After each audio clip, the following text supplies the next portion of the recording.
The city of Charlottesville has declared a state of emergency in relation to the situation here you can see at Emancipation Park. This happened really just about 10 minutes ago, less than that. The Charlottesville City Mayor Maurice Jones and the county executive Doug Walker, they have simultaneously issued a declaration of a local emergency, and this is for two jurisdictions because it's a fairly large protest. In fact, we saw some protests break out last night. The planned protest was for today.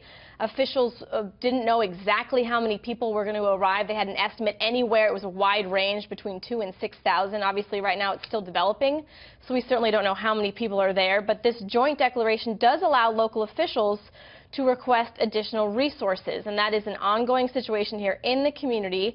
I want to bring in my co-host Leland Vittert as we look at these live pictures.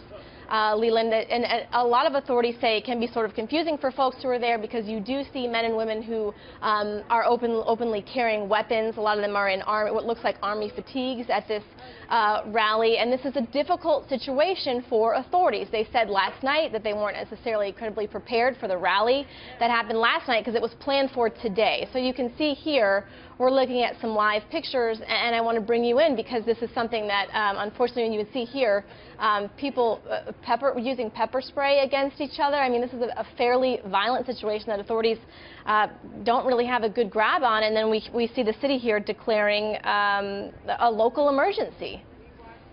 Well, local emergency, and now is the time that the state may get involved, and you could certainly see the National Guard come in. That was put on standby last night.